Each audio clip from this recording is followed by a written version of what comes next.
Virgos, welcome to your weekly Sidereal Astrology forecast. This is for June 13th through the 19th, 2016.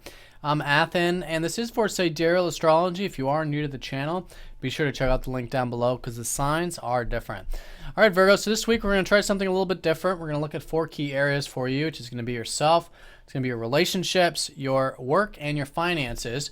And then we're going to do an overview at the end to sort of wrap it all up. So starting first with yourself, this is all seen by your ruler Mercury, who is in your 9th house, and this is the house of adventurousness, of possibilities, of philosophy, astrology, spirituality, whatever it is you might be focused on at the moment. And I think that's a great area to continue to cultivate. Your ruler's direct, was retrograde last month, but now things are definitely moving forward. You guys have that, Mercury's flying through the chart, so you guys should have that energy and momentum, especially with the sun up at the top of the chart as well.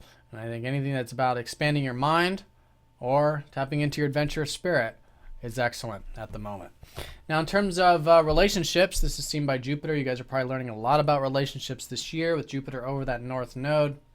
There's some healing taking place with relationships this year, which is Chiron transiting that 7th house. So it's good to be open to healing. And in fact, Chiron is going to be forming a couple aspects this week, squaring up to Venus, the natural relationship ruler. So if that does come up here on Monday, where you can maybe see where you might have some wounds, some insecurities, or some doubts about the relationship side of things, just know it's more of an internal process, not so much the external, because Chiron's more of an internal thing.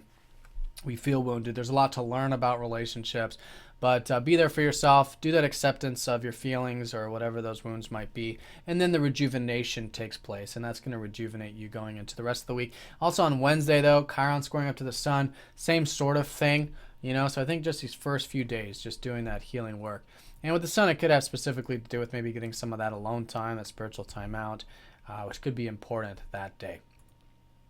So that's the relationship side of things. Now, in terms of your work, we've got Saturn, who's squaring up to Neptune this week. So this has been the uncertainty since November, perhaps, about your day-to-day work, and especially with Neptune in that 6th house.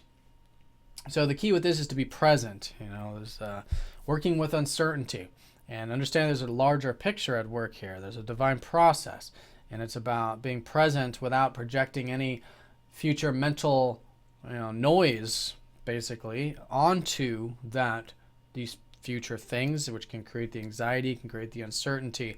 Instead, it's about being present, maybe giving through your work, more of this compassionate energy trying to make its way through your work. And all that can be very constructive, whatever that might be for you. So it's a good time to still reflect on these matters. Saturn's retrograde, and there could be a lot of enjoyment of being present and spirituality, real soul food, really connecting to your work when you are accessing that more accepting nature. Now let's see what else. Mercury is your 10th house ruler. He's in the 9th. So yeah, so on another level, there's this high point coming up to the picture with career stuff, which is good. I could be learning about that. And the next new moon is going to be in your 10th house, and you'll probably notice next week more of a shift and focus towards your career stuff. In fact, Venus is going to be shifting into your 10th house on Friday. So you guys could be feeling maybe like connecting in your relationships at work, maybe deriving more value from your work. You could be deriving more income from your career for some of you with Venus there at the top of the chart, whatever it might be with that. And that does take us to the financial side of things because Venus does rule your 2nd house. So those could be at a high point as well. And this whole new moon was conjoining Venus. So for you guys, it's still great to challenge yourself here. See where you can restructure and change your financial life, especially with Mars retrograde in your 2nd house. There's a lot of this rethinking about this area. If it's not financial, it could also be with your values. And so what motivates you here? What are your values? These are good questions to ask.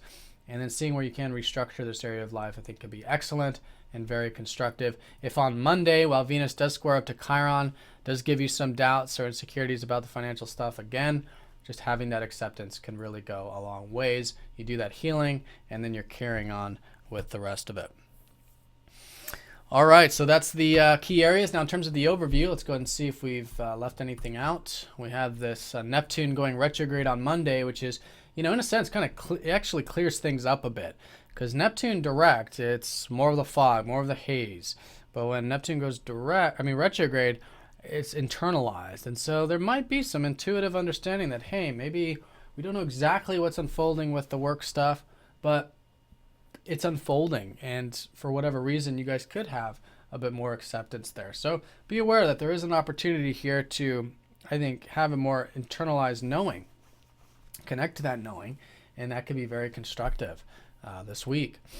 So that's that aspect. Sunday to sextile, the Sun sextiles up to Uranus on Tuesday, and so this is going to be perhaps something new with getting some alone time, mixing things up with your meditative time, getting some of that rest and relaxation can maybe change things up with that routine on Tuesday.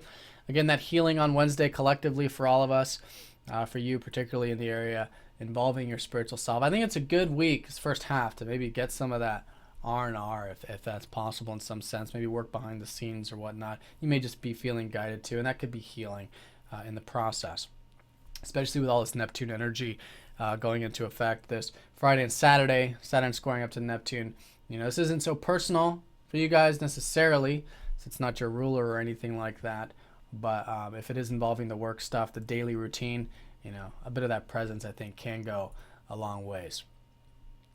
And then, like I said, we have a full moon Monday of next week, and this is going to be a full moon in your third house of mind and your fourth house of body. So, in other words, you guys could be coming to an awareness about what you really like to, think about and your interests, which is an area you're taking very seriously with Saturn in your third house, helping you guys really get structured with your communication skills and your intellect and your mind. So good to take that stuff seriously, but it is a high point with your minds. There could be some insights over this weekend. It could also be insights about your home life, your family, maybe even your health. So those two areas, whether it's using your mind or tapping into your emotional body, connecting with your sentiments, I think can be great over the weekend, setting the stage for what will be a culmination in those key areas. All right, so Virgos, have a fantastic week. Thank you for watching, and I'll see you all next week.